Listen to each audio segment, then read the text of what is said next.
Taylor takes accountability, and Joe Burrow's really, really good at quarterback. You are Locked On Bengals, your daily Cincinnati Bengals podcast, part of the Locked On Podcast Network, your team every day.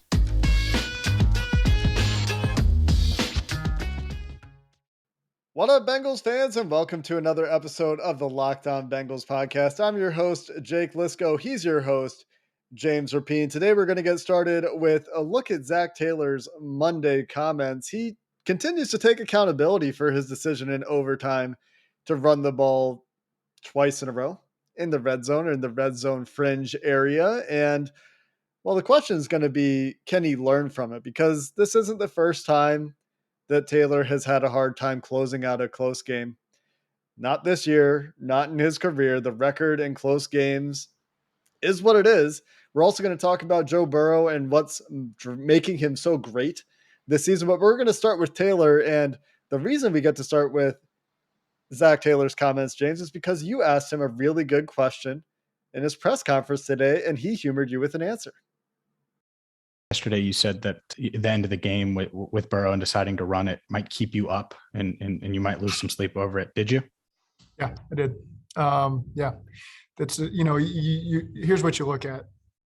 You rewatch the game, and our team did a lot of outstanding things to go win the football game. And I look at all the plays the offense made in particular, they're in the fourth quarter and overtime, and everybody stepped up and made plays. And so, where could I have been different? It's two things can be true. You can believe in your run game. You can believe in your running back and your offensive line. And you can also put the ball in your quarterback's hands because, in 15 years, we think we're going to look back and he's going to be a Hall of Fame type quarterback and give him a chance to win us the game. And you look at really, really one call there on second down.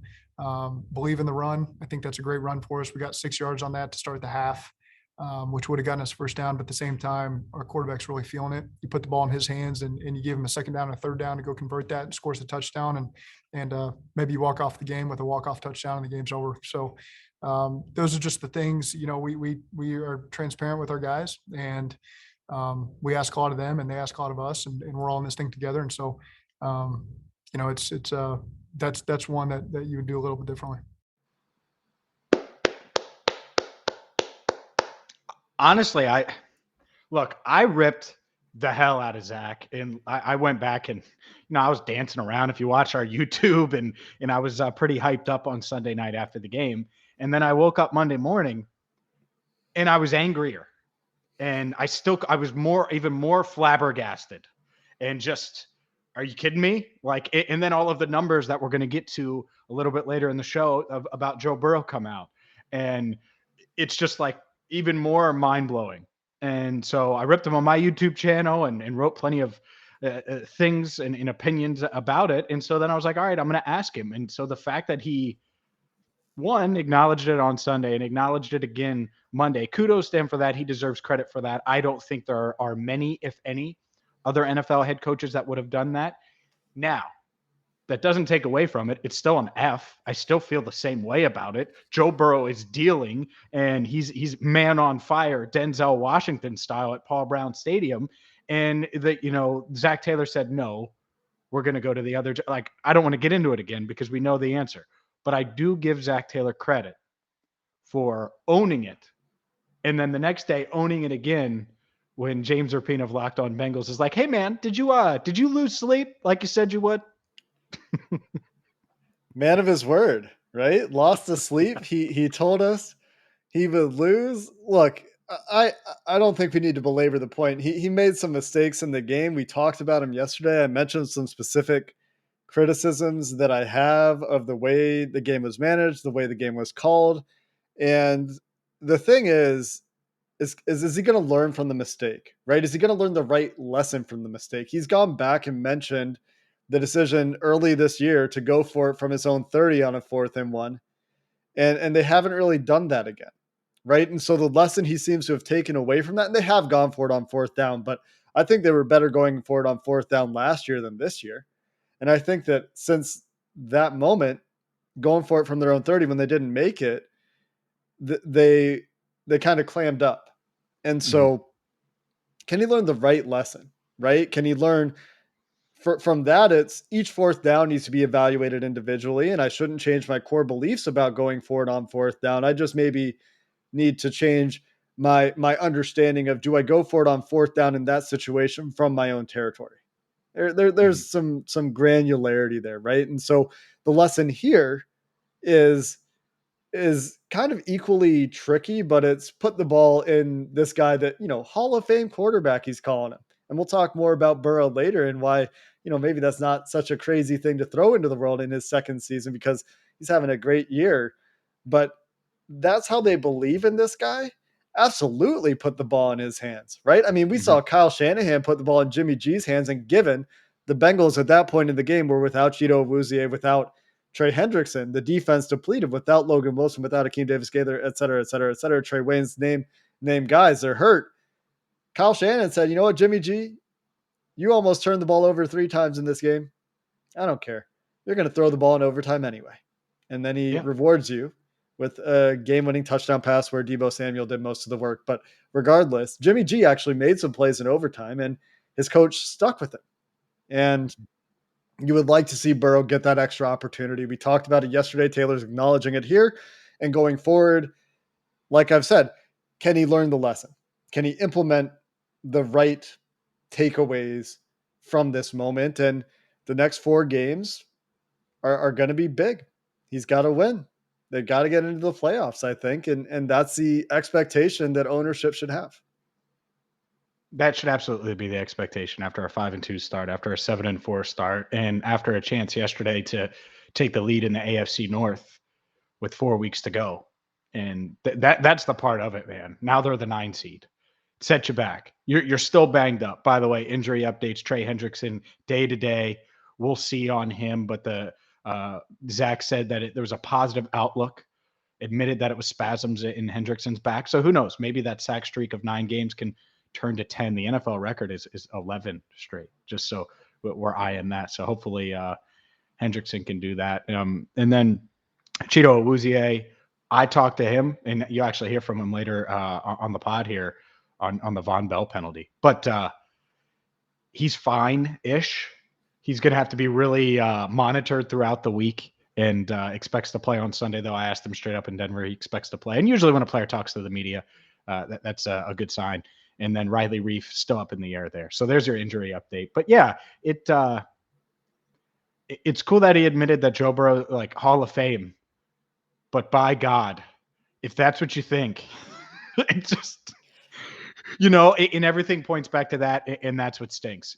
All of these stats that you're going to get into, and things that Burrow did, and he was amazing. It's going to be in the back of your mind. It's going to be like, oh, well. And, at the same time, I'm not on Zac for running the ball. Like, I don't care.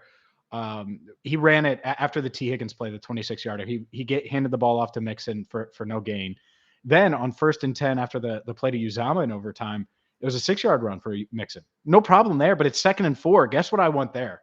Potential shot play, a way to get maybe inside the 50, inside that. Like, you're taking a shot here to try to drive the dagger into a team in the 49ers that had outplayed you, but you have the better quarterback, and you have overall, I think, better weapons. So take advantage of it and end the game, since your defense is so banged up. And they hadn't outplayed you lately. They took advantage Yeah. of some first half mistakes, but they hadn't outplayed you in the second half. I would say there's one thing I want to walk back from my criticism of Zac Taylor yesterday. It's that they didn't adjust quickly enough to beat the cover 2. Looking at the all 22, when you can see the whole field, you can see that they had plenty of cover 2 beaters called early in the game. They just couldn't block them. There's still some other fair criticisms of Zac Taylor in this game, but they had a number of big plays that they just didn't block up. And even when they did get some of the big plays in the second half, Joe Burrow's throwing under the tightest of windows in the pocket. The boy And throw. they just couldn't protect yesterday. And the offensive line had maybe its worst game in protection of the season. And, well, you're going to hear more about that when we dive into Joe Burrow's performance, one of his best of the year, his best performance under pressure, probably of his NFL career. And that's going to be a full segment on Joe Burrow's excellent performance and excellent season coming up next. You listen to podcasts for the power of knowledge. You switch to Boost Mobile for the power of saving money. And who doesn't like to save money? I know I do. And with Boost, you're going to get the power of a free 5G phone. So you can listen to all the latest episodes of Locked On Bengals, the power of 3 unlimited data lines for $30 a month per line. So your family can harness all of that brain power too. And the power of one of America's largest 5G networks. So you can do it all at lightning fast, Jamar Chase game on the line type speed. So check them out right now. All you got to do is switch to Boost Mobile, and you're going to get a free Samsung Galaxy A32 5G when you switch to one of America's largest 5G networks. More power to save. Boost Mobile. Free phone limited to new customers and 1 per line. Additional restrictions apply. Offers and coverage not available everywhere for all phones or networks. See boostmobile.com for details. Super Bowl 56, James, about 60 days away. Can you believe it? This season has gone by in a flash, and hopefully we're watching these Bengals and Joe Burrow get hot and make a little bit of a playoff run, because talking about the Super Bowl on the Locked On Bengals podcast is something that I would love to do. But On Location, the official hospitality partner of the NFL, is the only place you can score a once-in-a-lifetime Super Bowl ticket and experience package. You just select, if you win, you select your exact seats. You get to choose from elite experiences featuring an exclusive pregame celebration. That's going to be with NFL legends, 5-star LA hotels, food by the great Wolfgang Puck. If you want to get in on the action, visit onlocationexp.com/SB56 for more information, or just search Super Bowl On Location. That's onlocationexp.com/SB56, or just search for Super Bowl On Location. If he's a Hall of Fame quarterback, James, maybe, if Zac Taylor's right, we'll be talking Super Bowl one day, and he's having an MVP kind of season here in some ways, especially when you look at the PFF numbers. If you look at the PFF numbers overall, and I know that this is very high level and our listeners have varying degrees in trust in PFF, but who do you think the number one graded quarterback is in this season, James? Well, I always default to this, and if you're on YouTube, you can see that there's a guy right here. His name is Tom Brady, and he's the greatest quarterback of all time. So I'm always going to say Tom Brady. You could ask which quarterback has the most rushing yards. Well, Tom Brady does, because he's the GOAT. So I'm going to say Tom Brady. Well, that's correct. The part about the rushing yards is like ridiculous. I don't know who you are. I believe you know who Lamar Jackson is, but guess who's Never number heard two? of him. Joe Burrow's number two. What? Joe Burrow is PFF's second highest graded quarterback this year. Now, you throw out the first 2 weeks when the Bengals offense was a little bit weird, and Joe Burrow's working his way back from the knee injury. Guess who's number one now? Joe Burrow. Guess who leads the NFL in big time throw percentage since week 3? Joe Burrow. Oh. Joe Burrow by a full percentage point, 7.3% ahead of Russell Wilson, 6.4, Aaron Rodgers, 6.2. Wow. His turnover worthy play percentage, which has been a point of consternation for Bengals fans this year in that time, is ninth best in the NFL. Wow. So far from the very bad mark. Remember when turnovers were like this huge thing for like 2 after the Cleveland thing? No. But like with Burrow specifically, where it was like on him, it was like, man, if Burrow doesn't cut because of the pick six to Ward, which was his fault. But then it was like, oh, it's a Burrow problem and not a team. It's a team problem. Anyway, keep going. Since week 2, from week 3 until present, Joe Burrow is second in the NFL in adjusted completion percentage, which adjusts for when he's hit as he's thrown, when there are drops, when there are throwaways, only looks at targeted passes. Second, behind Tua, whose average depth of target is like 3 yards lower than Burrow. So I think when you factor degree of difficulty, Joe Burrow has that one going away.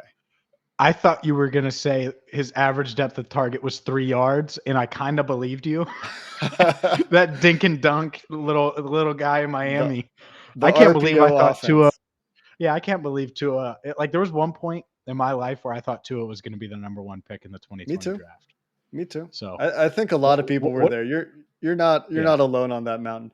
His Oh, yards per attempt also in that period, and I think even for the full season, 8.5 leads the NFL. So you look at a pushing that number of ball. categories. Yep.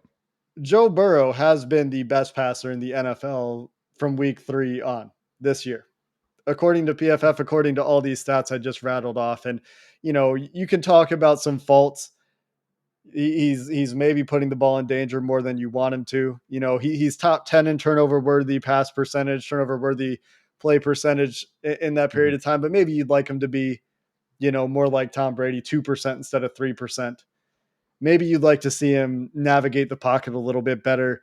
The pressure to sack rate, fourth worst in the NFL, but you're nitpicking. That's his play style. And it's right up there with, the other players that have that style of play. Lamar Jackson pressure to sack percentage, for example, very similar.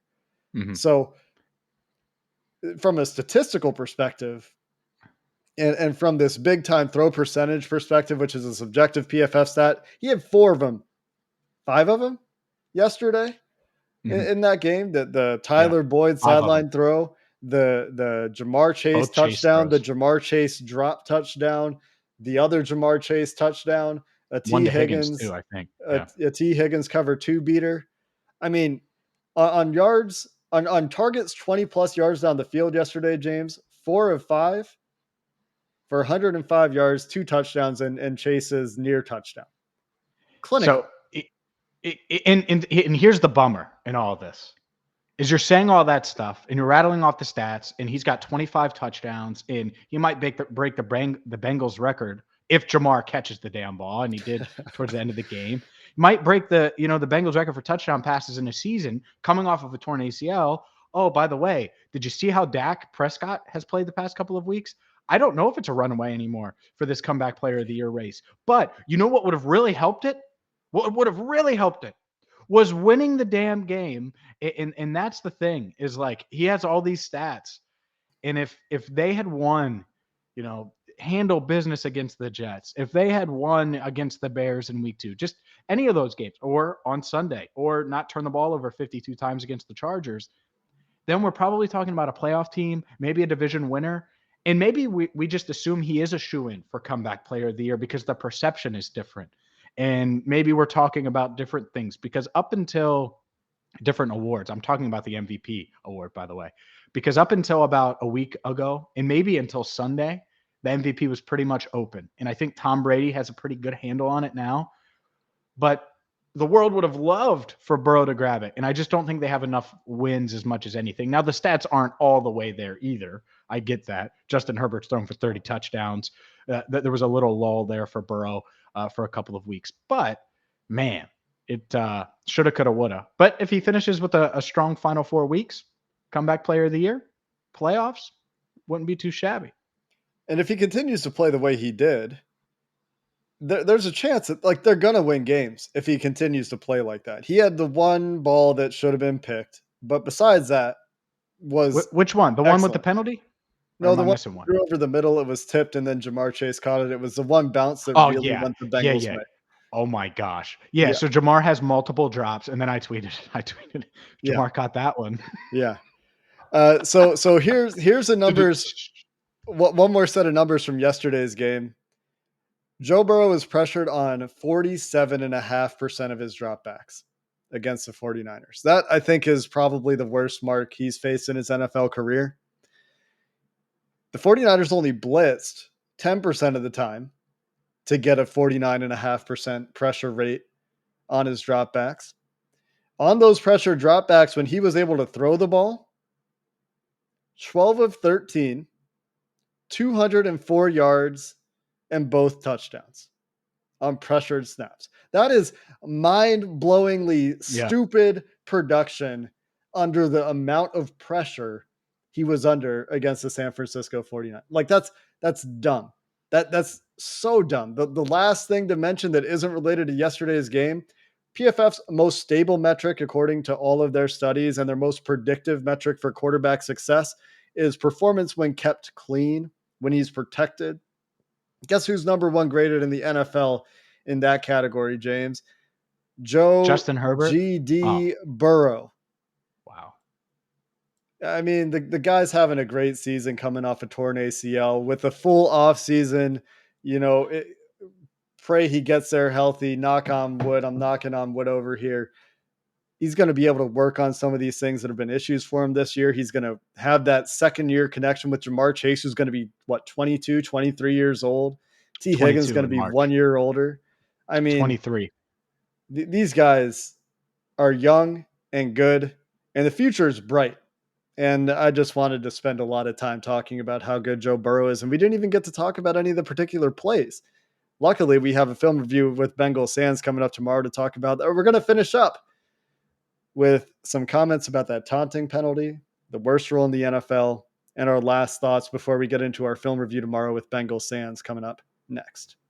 I do have a big question for Jake Liscow, but first I got to tell you about Stance Apparel, because Stance represents a radical reinvention of socks, underwear, and active apparel. They were founded in 2009, and they're comfortable, they're soft, they're quality, and they're perfect for you, because all of the collaborators, well, they've teamed up with some of pop culture's hottest names to bring you the best style, self-expression that you can imagine. So it doesn't matter if you're looking for NBA, like my guy D Wade, right?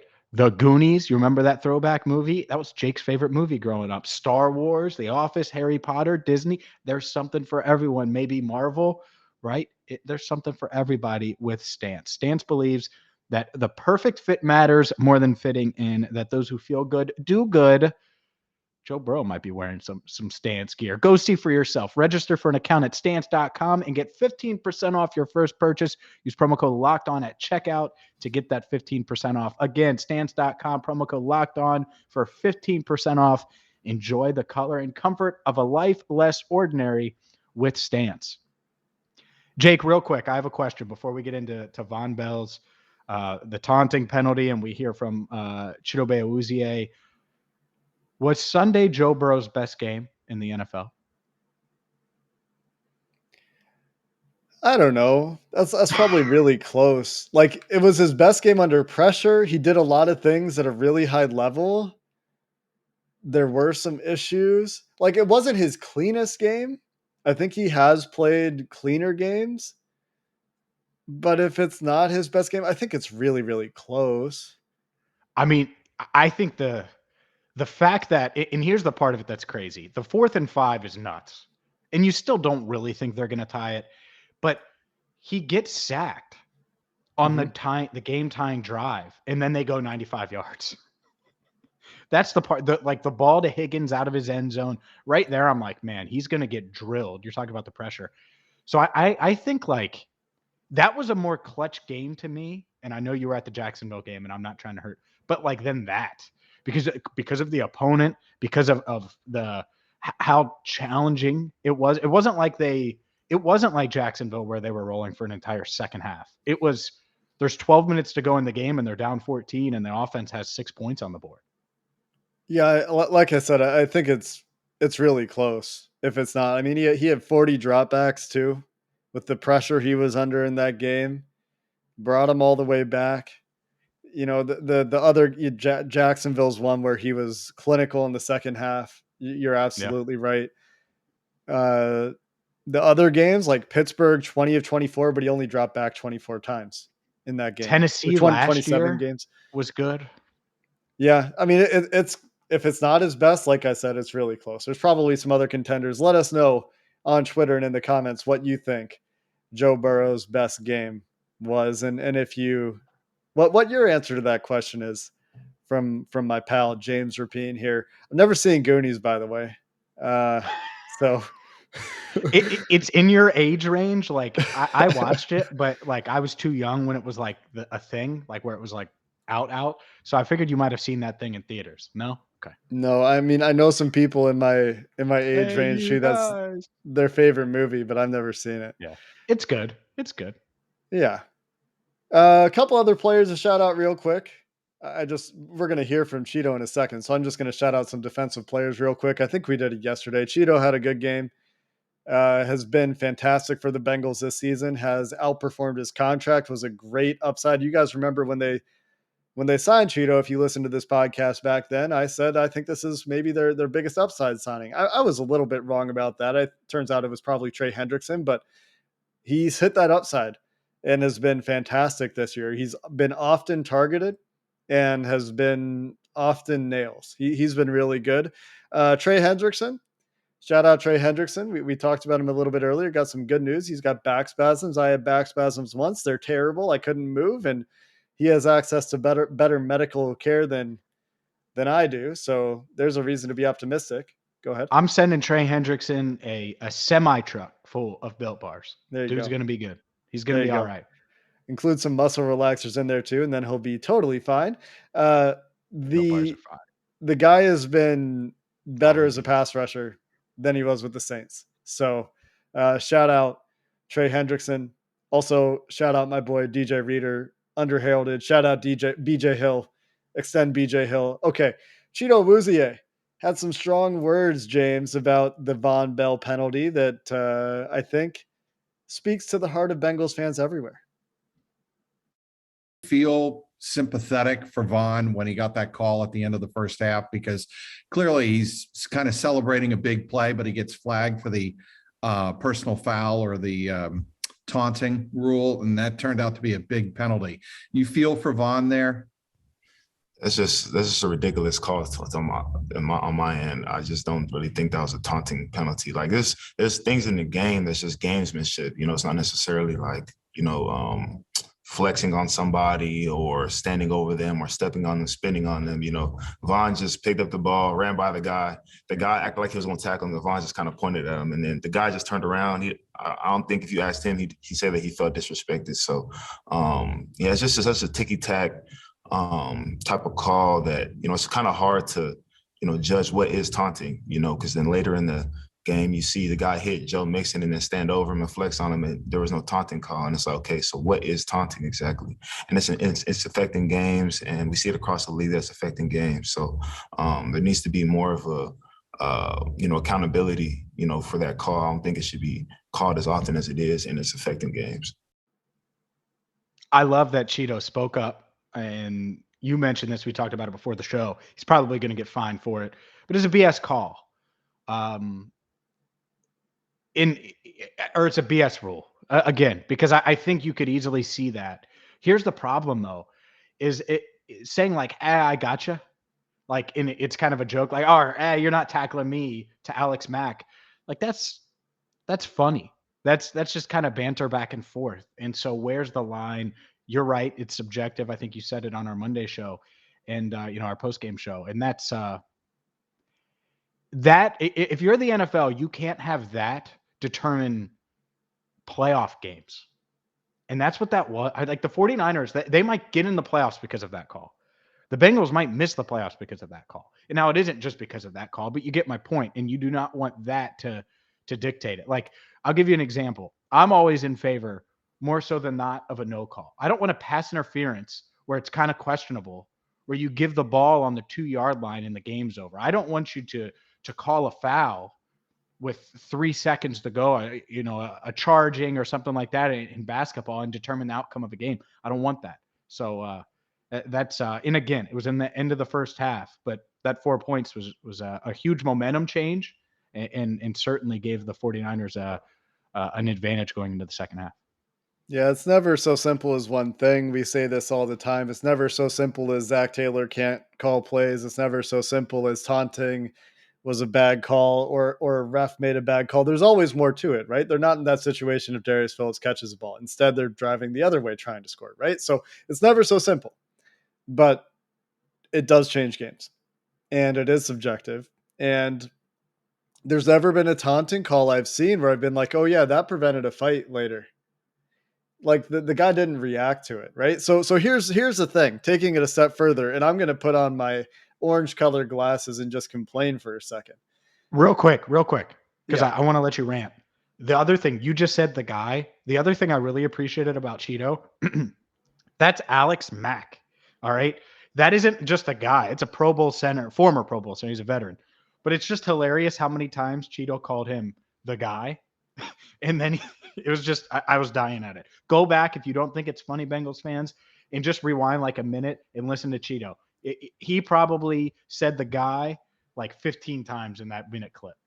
And look at how he subliminally incepted me into calling him the guy. I mean, you know me. I call opponents by their numbers all the time, but he didn't react at all. What are you preventing, referee? And then later in the game, the play that I guess the other thing, DJ Reader points out that all he said is, "You almost hit me." He said, "You almost hit me," Vonn Bell said to Alex Mack as he ran by him. Yep. Taunting, I guess. You almost hit me. Yeah, and he points. Yeah, and he points. Like, that's nothing. I agree. So later in the game, it's a call it both ways Zebras moment, as I and some others tweeted, when Joe Mixon gets lit up. It's a great football play. Joe Mixon got blown up after catching the ball in the flat. After he got blown up, 2 49ers, one stood over him. The guy that tackled him then walked into him, bumped chest with him. Mixon reacted. Which of those is worse? The one that initiated contact and prompted a guy to react? Or the one that's like kind of a joke and there's no reaction? Look, the rule is there to prevent fights, to prevent escalations. Call it both ways or don't call it at all. I prefer it not be called at all, but my orange tinted glasses are saying if you're going to call it in one of those two situations, one of them is clearly worse. And so this is the problem with the rule. It enables these conversations. It enables refs to change the game at important times. And frankly, nobody gives a shit about the refs, and nobody wants to watch the refs have this kind of impact on games. And that's the problem with the rule. It wasn't a problem before. Taunting was a rule before, by the way. Yeah, the rule It's changed. not a new rule. just go back to how it was, because when it used to be called, it's like, oh yeah, okay. Like, it took a lot more. Sometimes even then it was questionable, but it took a lot more. It's like really standing over a guy kind of thing, you know? And so I don't know. I hate it. Get rid of it. Well, you have these prissy people that are in their perch that don't understand, and they see Antoine Winfield Jr. throw up the peace sign to Tyreek Hill in the Super Bowl Terrible. to get Tyreek Hill back, because Hill acted and did his sign after he blew by Winfield in the regular season. And then guess what? The Bucks beat the hell out of him in the Super Bowl, and he did it back, and he got fined for that. And those are the type of plays that led to this rule change. And it stinks because I don't want it to go either way. I don't, like you said, I don't want either one called. I don't want either one making the decision. Exactly. And guess what? I enjoy a little trash talk. I enjoy a little heat. It doesn't mean you want it to go crazy. Yeah, that's right. Exactly. Like, I'll go to the damn local basketball court right now and say more than "you almost hit me, bro," and just be playing a little pickup game. And it's not personal. This is a damn NFL game, and that's the part of it that is unrealistic. And having that potentially determine outcomes of games. I think this is the final year with the rule, even though the NFL issued a memo. It was last month. I think it was like November 18th that they plan on keeping the taunting rule. I think that it's going to happen in a playoff game, in a pivotal moment, and lead to a field goal or something that changes the game, and they're going to have to change it. So, unfortunately, I do think it's here to stay for this season, and it's going to impact things.